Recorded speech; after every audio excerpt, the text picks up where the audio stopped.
This is the Roots and All podcast, and I'm your host, Sarah Wilson. Join me as I talk about all aspects of gardening with some of the top horticulturists from around the world. Hello and welcome to this week's episode, where I'm speaking to Marion Whitehead from the Blue Mountains Botanic Garden in New South Wales, Australia, part of the Royal Botanic Gardens Sydney. I'm talking with Marion about one of her areas of speciality, the intersection of plants and human beings, particularly in the context of three books as recommended by Marion: Enid Blyton's The Magic Faraway Tree, Frances Hodgson Burnett's The Secret Garden, and The Overstory by Richard Powers. Marion starts by talking about her journey into horticulture and her current work. I started out in a plant way. I studied a double degree of history and botany at the University of Sydney, which I loved, and both my parents did the same botany degree before me, and before that my grandmother did the same botany degree, so we all love plants. And then when I finished, there weren't any jobs in plant science, which is what I was sort of looking to do, except for tobacco companies, which I wasn't that keen on. So I actually took a bit of a left turn and thought, what else do I love doing? Watching television. So I applied for a job at a network TV station in Sydney, and I worked in television marketing for a few years, but then I just wanted to get back to my roots and back to plants, and being inside all day just didn't suit me at all. So I applied for an apprenticeship at the Blue Mountains Botanic Gardens, which is one of the only botanic gardens within a World Heritage listed wilderness in the world, and at quite a high altitude for Australia. And I got an apprenticeship there and started my career in horticulture, which was completely different to the razzle dazzle of television marketing. But I just felt so much more at home with my hands in the dirt. And I found out pretty quickly once I started my apprenticeship that I was pregnant. So I did the first sort of 7-8 months of my apprenticeship getting more and more pregnant, which made weeding harder and harder. But the change from working inside, it snows up in the mountain, not that regularly, but I sort of found myself one day 6 months pregnant, weeding around a tree, and it started to snow quite heavily. And while that seemed like it could have been a terrible thing, I couldn't have been happier. I feel like it was the best decision ever. And when I finished my apprenticeship, I started working as a horticulturist at the Blue Mountains Botanic Gardens, where I'd done my apprenticeship, looking after woodland and a heath and heather area. And that was amazing. And then we had fires come through in 2019, 2020, and they actually came into the garden and burnt the areas that I looked after. So after that, I moved out of the woodland and the burnt heath and heather and into the nursery at our site, and started propagating and record keeping in there. And from there, I've been acting as the supervisor of ornamental gardens more recently, so looking after our bigger displays and coordinating all the horticulturalists in our organisation. So it's been a roller coaster ride of a career. Yeah, sounds it. You seem to have a lot of different interests in the horticultural sphere. So I suppose that all makes sense through circumstance and through probably your interest in lots of different things that are seemingly quite different. I guess all that makes sense. So one of the things that we're here to talk about today, one of the many aspects of horticulture that fires your interest, is the intersection of plants and human feelings. And I wondered what it was about that subject that drew you to it. You know, what made you look into it?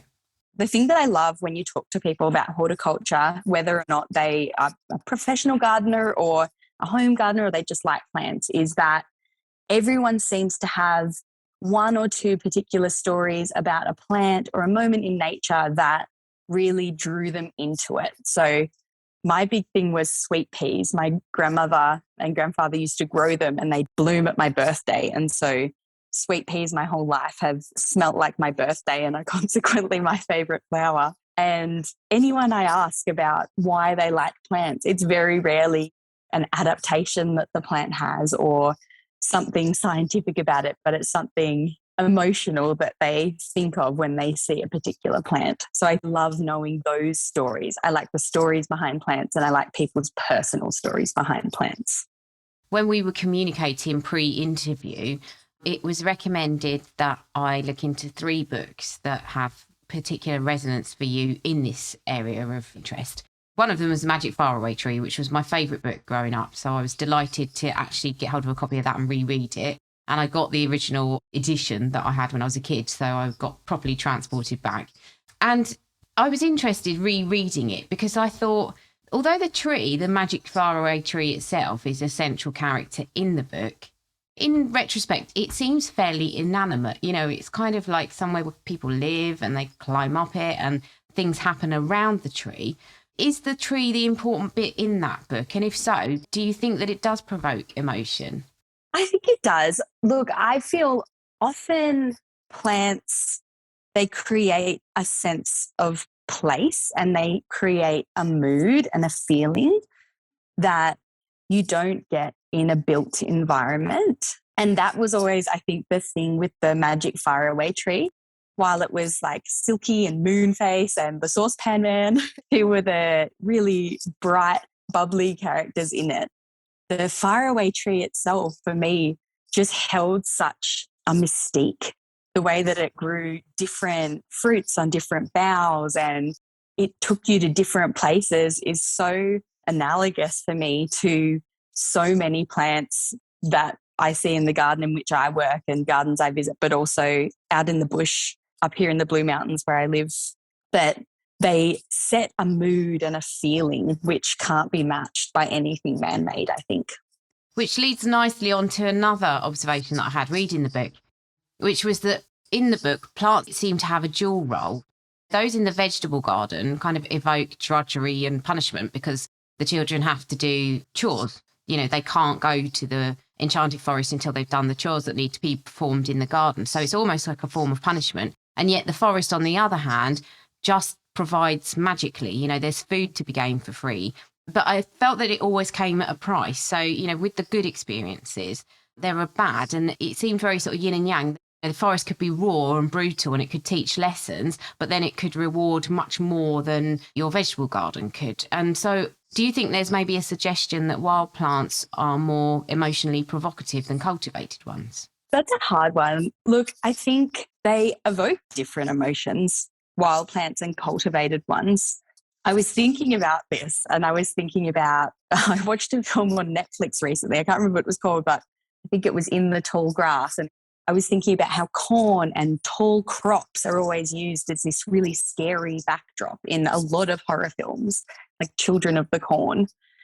But I think that they can be equally evocative, but I do think that plants out in the wild, out in the bush, I live right in the Blue Mountains National Park, you can get lost more in such a larger landscape.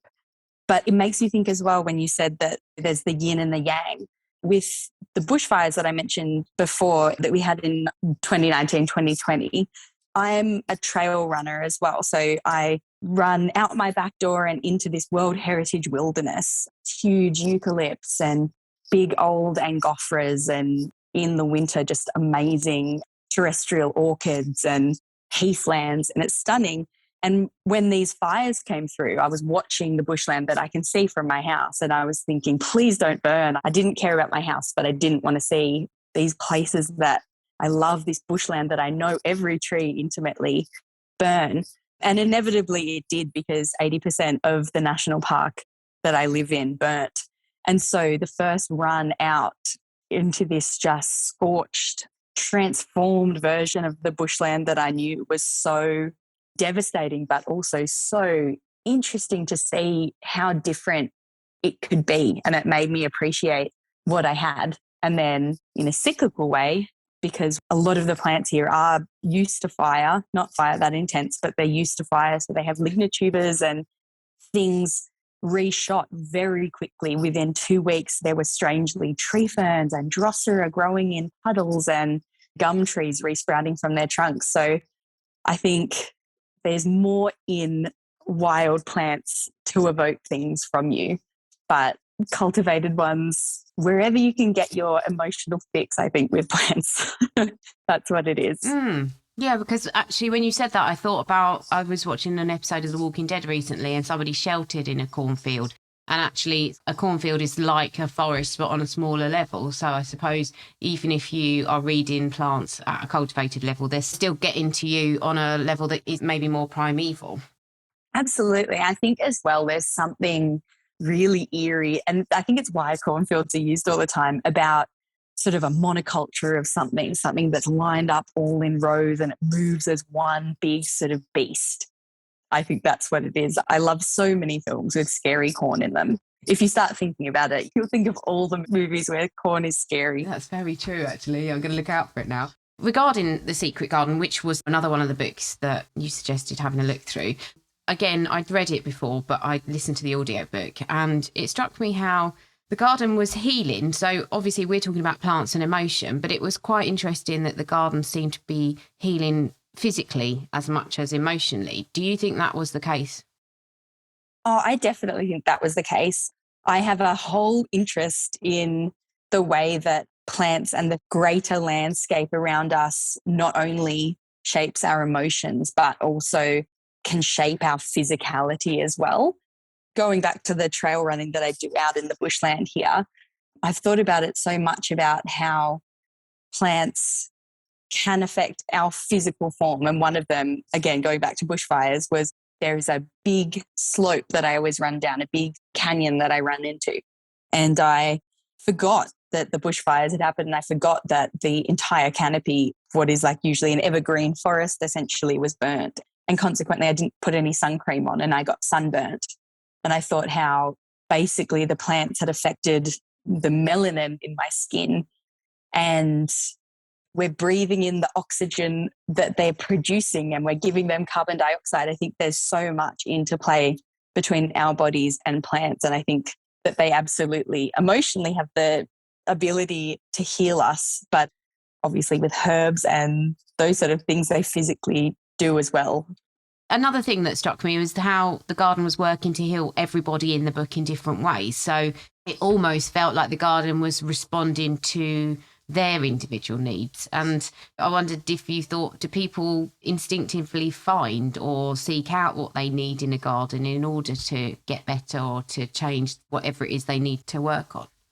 I think they definitely do. I think we're drawn to different things within a garden depending on your personality or how you're feeling at the time. I know that I am very emotional about plants, particularly the garden that I work in. And depending on my mood, if I'm wandering around the garden of a morning, I will go to a different place to seek a different feeling from it.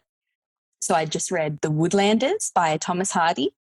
And that is there's such like a moody feeling about that book. And I wandered down to our North American woodland and I could feel that same sort of dark, moody feeling that I had from that book. And then in October, all our lilacs flower. There's an October long weekend that we have every year and it coincides with the lilacs flowering.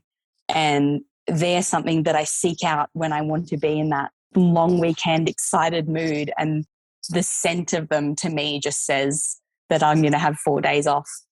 So I think everyone seeks out the different things within a garden that either can help bring out a feeling in them that will maybe help them make peace with something, or that can make them feel happy when they want to feel happy, or sad when they want to feel sad. And I think that's one of the wonderful things about gardens, so dynamic, and they can be so full of so many different things that each person that comes into them can view it in a different way and take a different thing from it.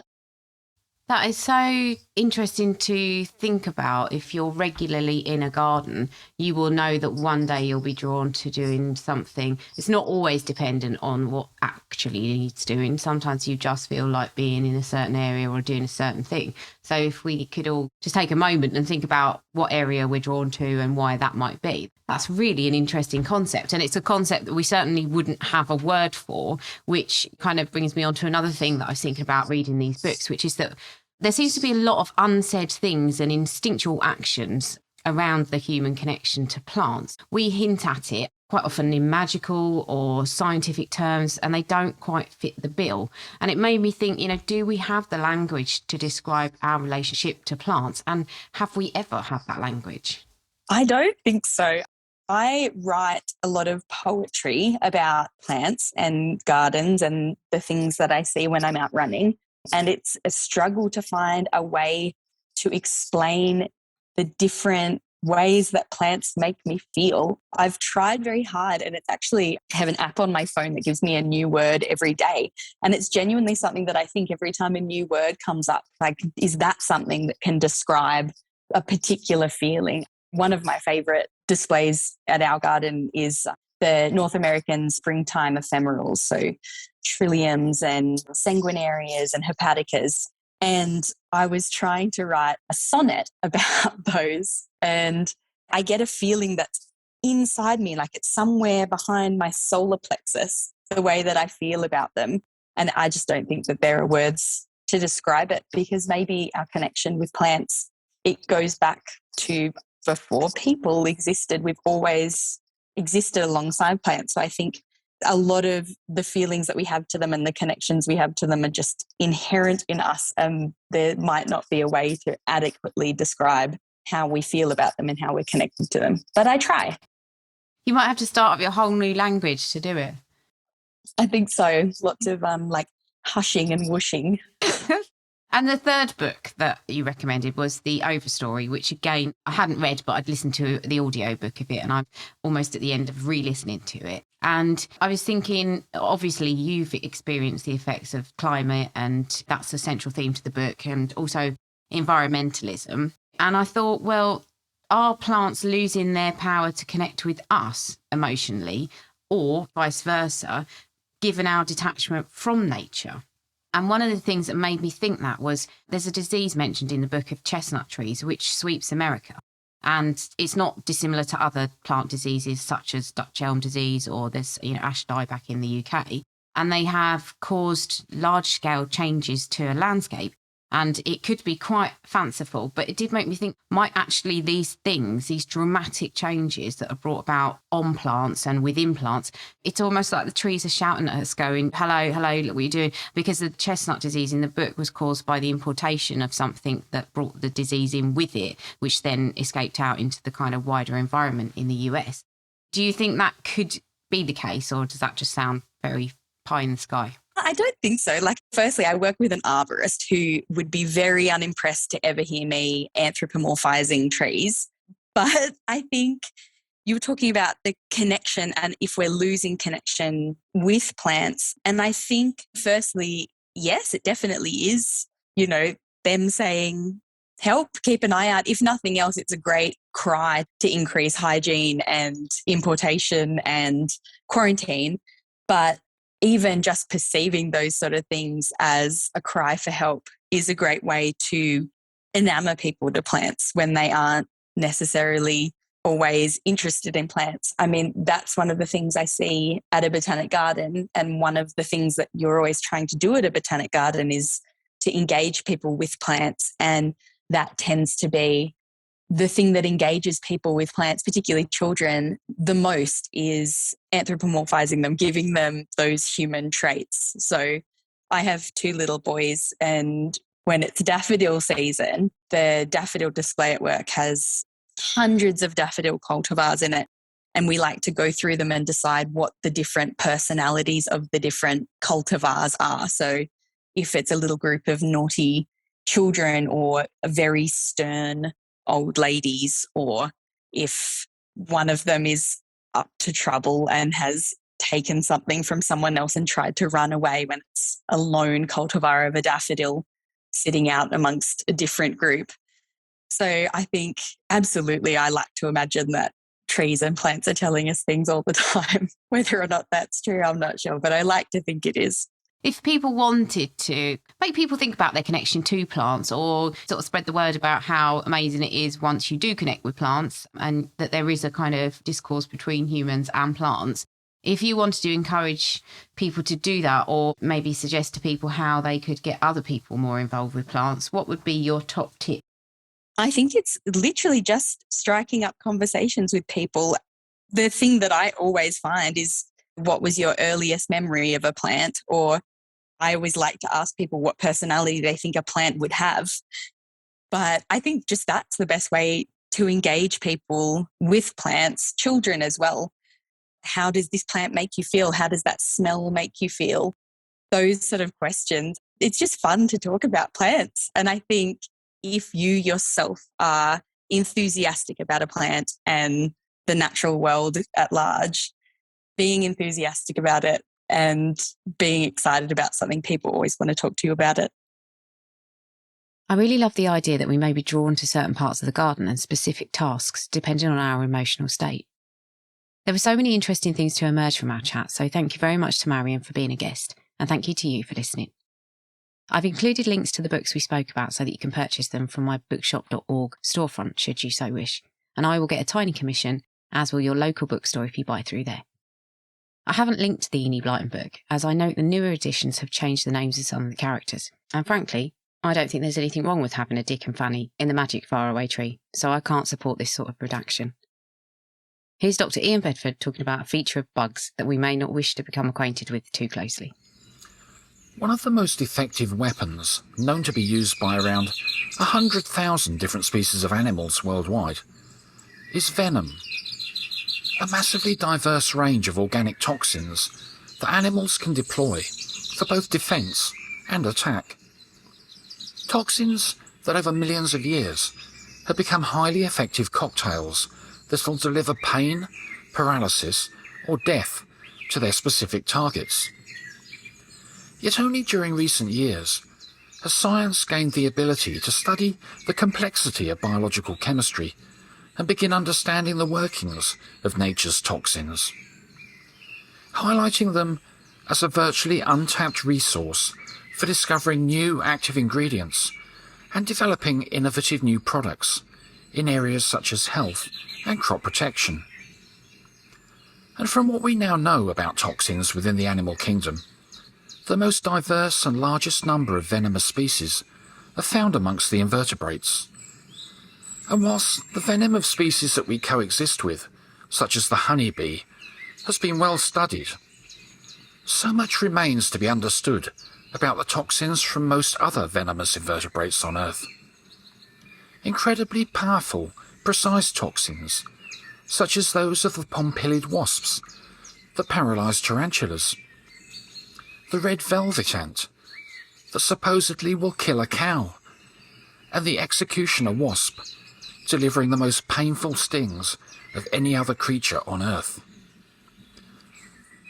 But whilst the toxins in venom have evolved to interact in a specific way with the biology of a victim, understanding just how they work can help us to identify new precise treatments for perhaps controlling certain crop pests without harming other species or the environment, or for developing new medicines and for treating currently incurable illnesses. And the huge potential for this has already been shown by the discovery of a biomolecule that's now used for treating high blood pressure and heart disease, which was found within a snake venom. And currently, amongst the many research projects worldwide that involve animal venom, is one with Australian funnel web spiders that aims to develop a treatment for stroke victims, whilst another involves the death stalker scorpion, whose venom has been found to contain a compound that specifically binds to cancer cells. And so, as we begin to realise that the solutions to our problems may well exist within the natural world, we really need to protect our greatest resource, the planet's biodiversity. You can download or listen to the podcast direct from the website rootsandall.co.uk. Please also check out my Patreon, where you can make a one-off donation or take out a monthly subscription to help support the podcast. Because if you enjoy the show, please help it continue. I also have a GoFundMe where you can make a one-off donation. Even a one-off donation of £1 helps, and I'll be really grateful for your support. So please go to Patreon or GoFundMe and search for Roots and All Podcast.